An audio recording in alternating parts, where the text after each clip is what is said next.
Hello សួស្តីអ្នកទាំងអស់គ្នាជំរាបសួរនាងខ្ញុំឈ្មោះ Millian Singh នាងខ្ញុំបវរកញ្ញាសូខ្មែរអាមេរិក and today I want to make this video to share with you guys what is it like to be Cambodian American and living in Cambodia ប៉ុន្តែ disclaimer okay my advice and my life is based off of my own experience okay យើងមានជីវិតខុសគ្នាទាំងអស់So what may work for me may not work for you.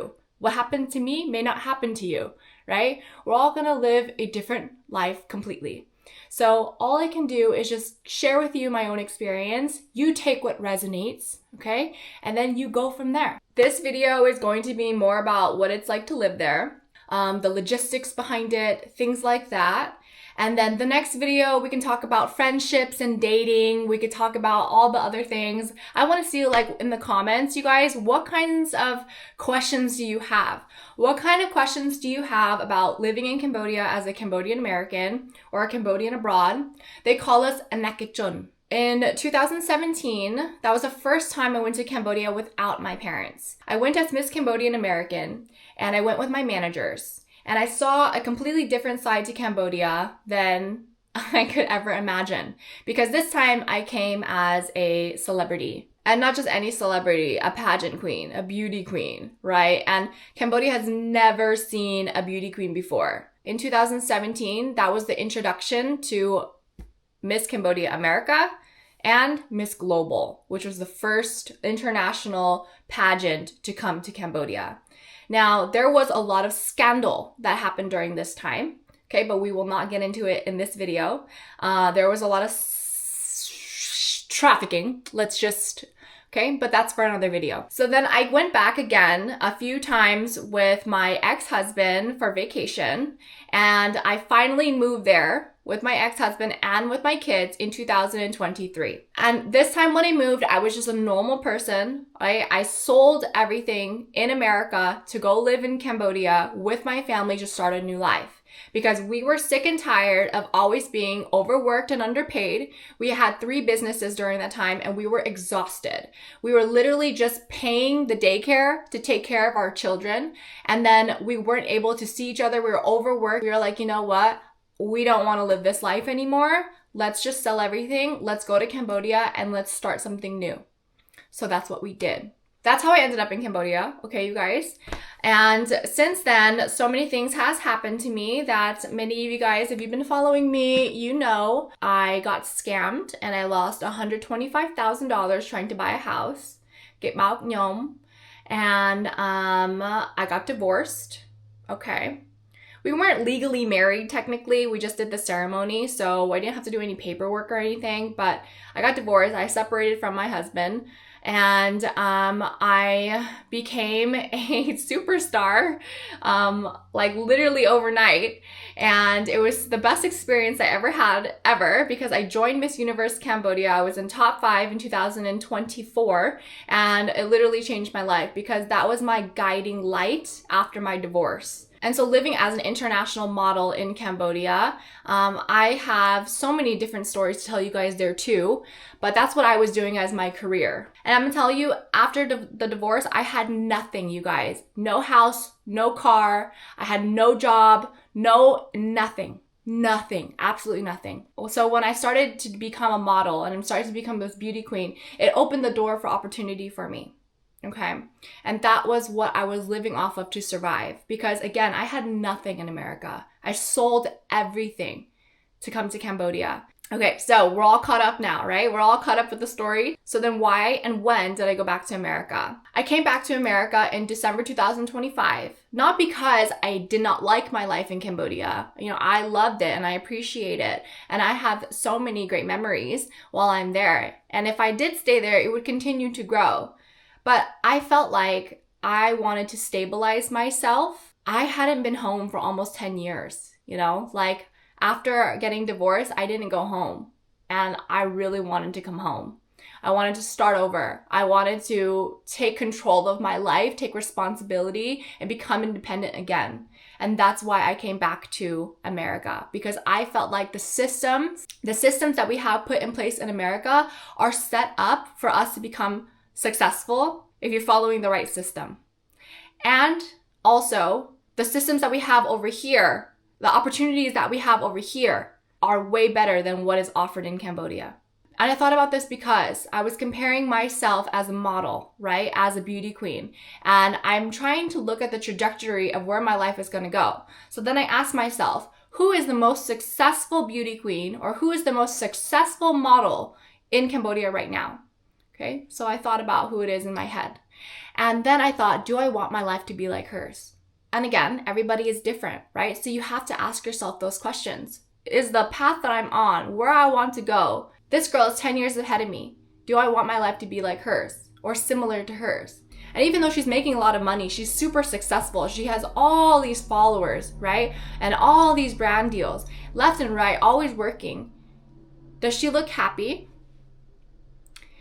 Is she making enough money? And will that lifestyle work for me? Let me share with you guys numbers because I know that Cambodian Americans, we love numbers, right? Let's say Yung Chia model and they hire Yung as a BA, a brand ambassador for a makeup company. The makeup company can pay you maybe $5,000 for a kai contract, right? That same contract that you would get in America is not 5,000, right? It would be like $1 million. It would be like hasapman, right? But you're only gonna get 5,000 because that's the income cap that Cambodia can provide for you, right? If you are gonna play in a movie, in a film, and you're the lead actress, maybe the most that you can make in this film is a few $1,000s. But that same film, if you put the time and energy to be in a film and you landed one in America, in Hollywood, on Netflix, on all those things, all these opportunities that we have here, you can probably make 6 figures versus making a few thousand. So then I thought about this like for myself. The opportunities that are here for me in Cambodia are there, but it requires the same amount of time and effort. So do I want to put my time and effort into a small pot where my income is capped? Or do I want to put my time and effort into a bigger pot where there's more opportunities and my income can be higher? And yeah, you guys can say like, oh, there's so much competition here in America. There's so much competition. How are you even going to get selected? If it's in God's plan for you, you will always have it, right? If it's already written in your life, if it's your purpose, if it's for you, it will be for you. So you don't have to worry about the competition because God got you. Let me just explain to you how much people get paid. So everybody's different and you can charge your own price because at the end of the day, it's like up to you how much you want to get paid. Will you get booked for your price? Maybe. So in Cambodia, you're ranked on tiers. They really care how famous you are over there, how much power and influence you have. And that's why people are willing to not take any money in order for them to get to the top so that they can have the most influence, right?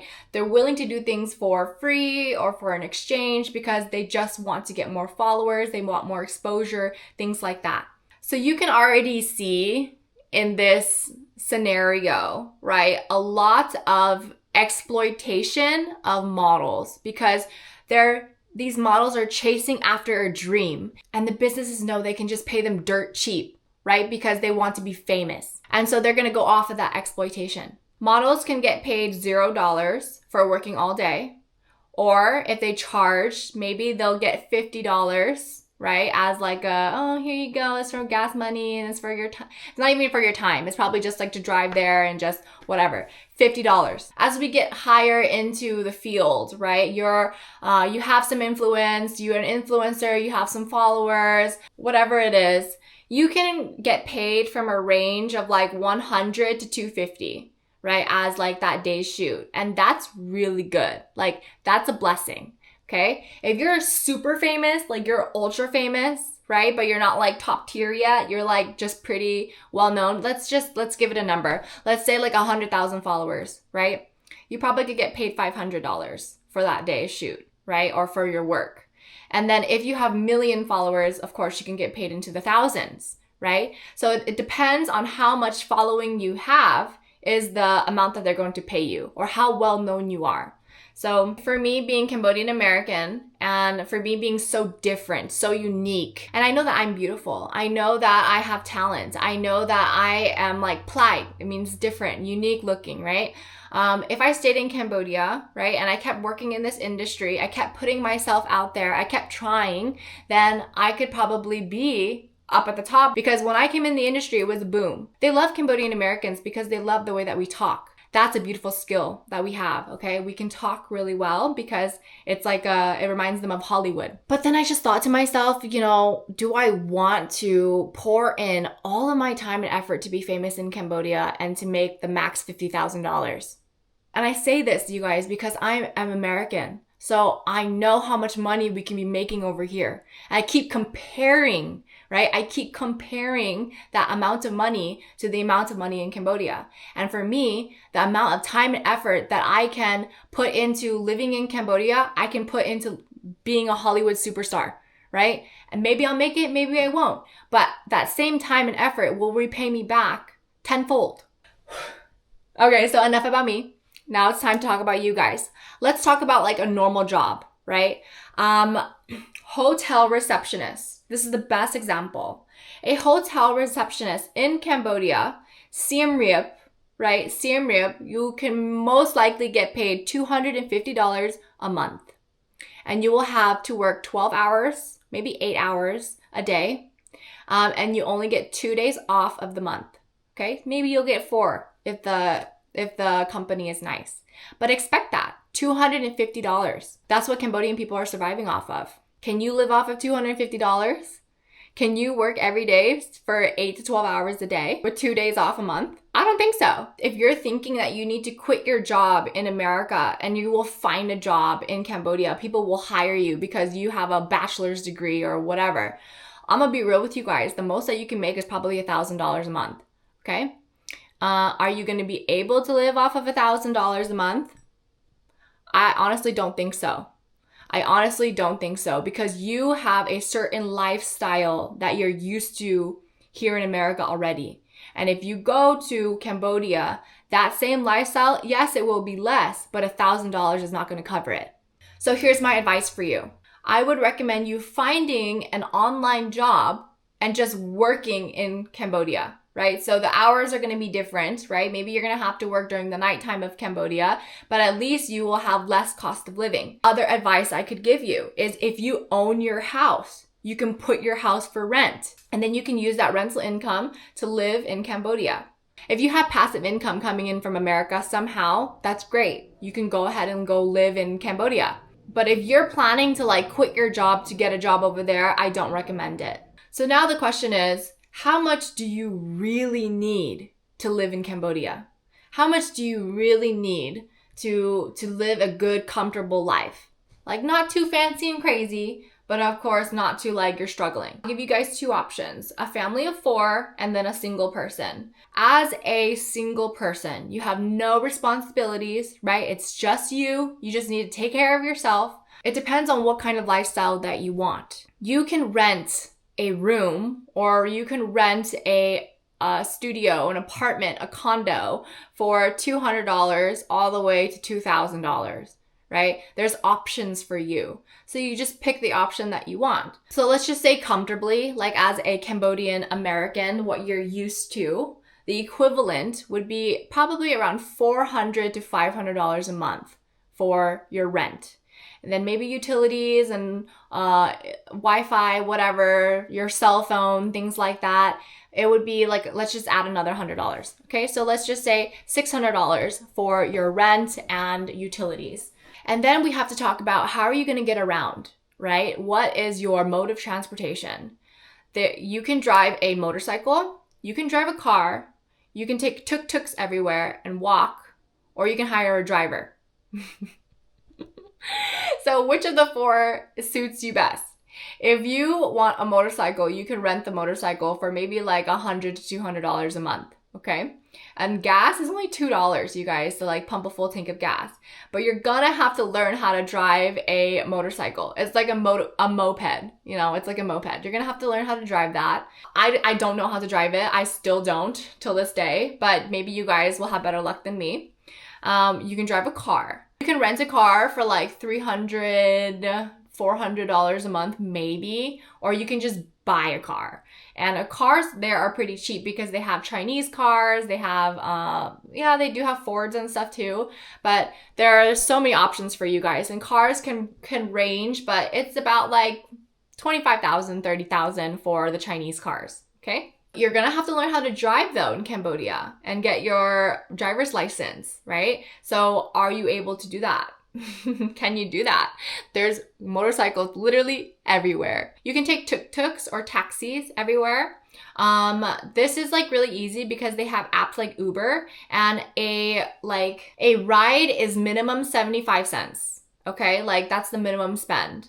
And 75 cents, if you're going to 10 places a day, you know, like you can add that up. Sometimes you'll probably spend about $200 if you're going to a lot of places on just tuk-tuks alone, on Grabs, right?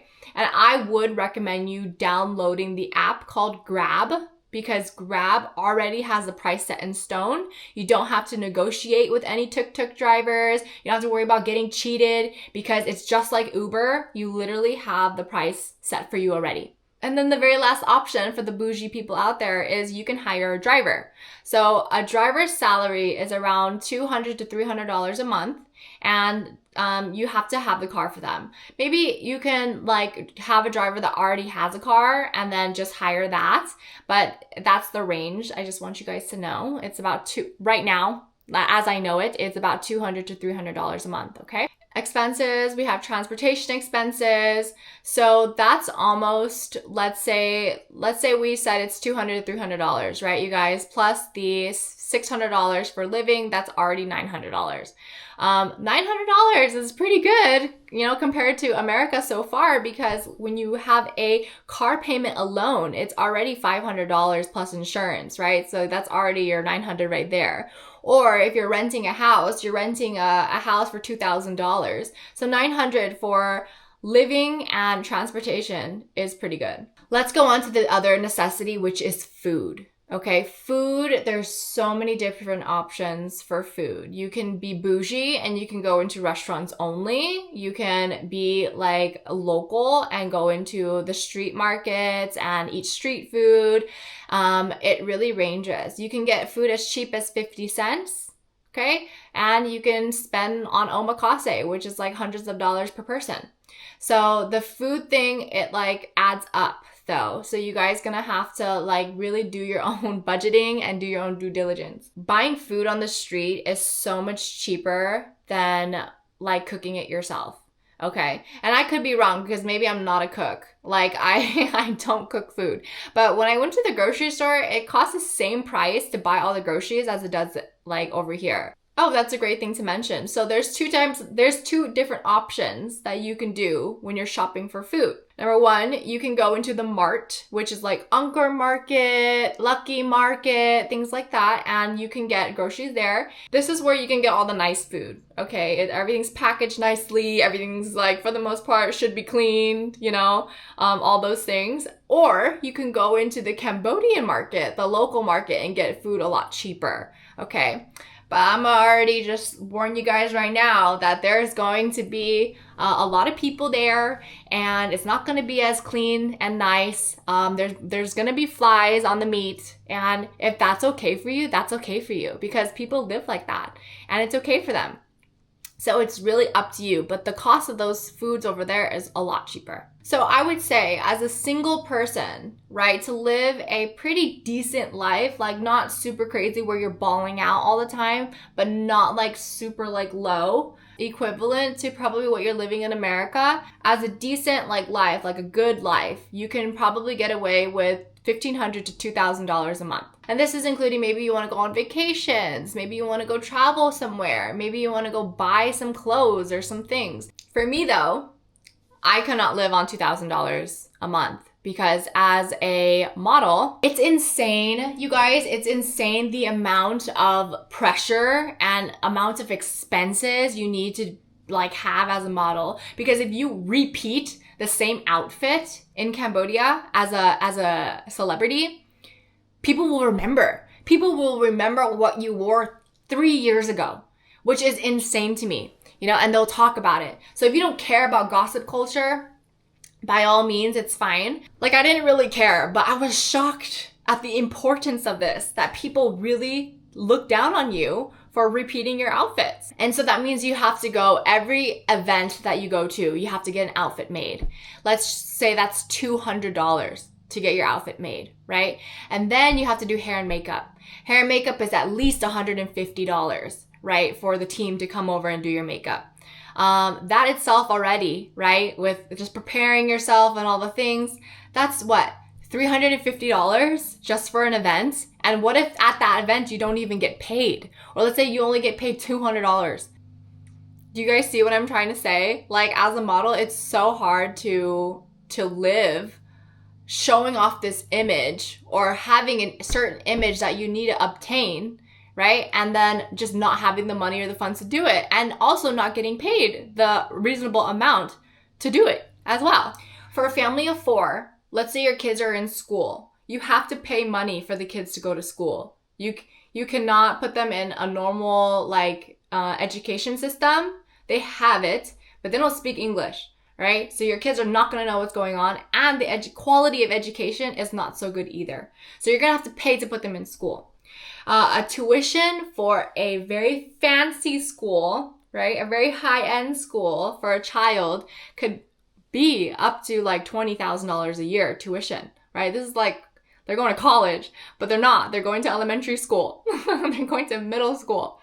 So you have to consider the fact that you have to pay for the children's education. The minimum you guys would pay if you go to like a basic school, it's okay school, probably for the 2 kids, $500 a month, right? But no matter what, you're going to have to pay if you want the kids to go to a good school.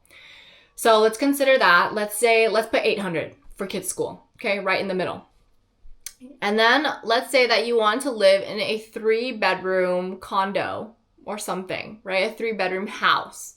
Your rent for a 3-bedroom could be around $1,000. You know, it could be less, it could be more, but I'm just going to put the number out 1,000 on there. You're going to have to buy a car, or you're going to have to do a motorcycle, because now you got 2 kids, right? So you're going to have to take them around somehow. You can take tuk-tuks everywhere, but let's just say, you know, you yourself want to drive somewhere, and then your partner also needs a vehicle for them to drive somewhere.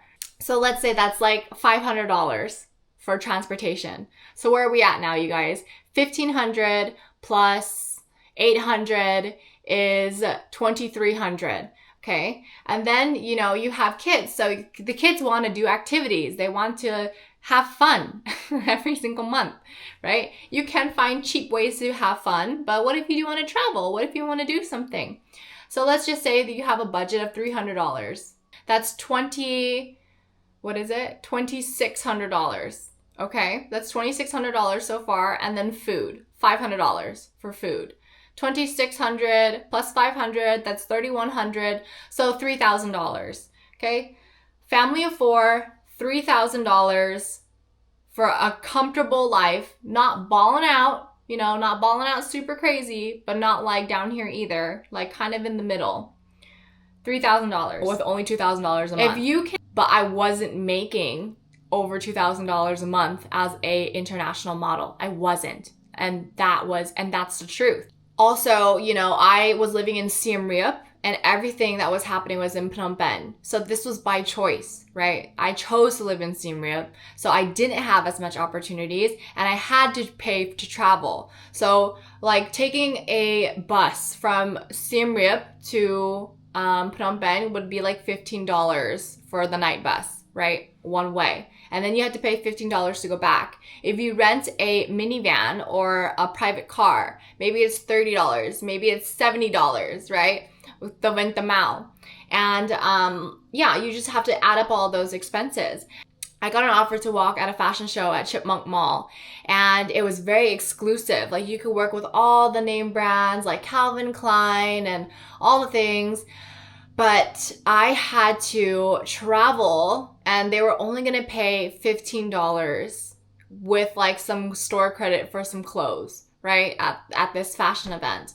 And I you know, you guys, like, I lived in Siem Reap, and I was like, oh, do I really want to go all this way? You know, if I did go, it would be like, I get to promote myself and my career. I can add it to my resume. I can promote myself and make videos and content for that day, and like have a big thing.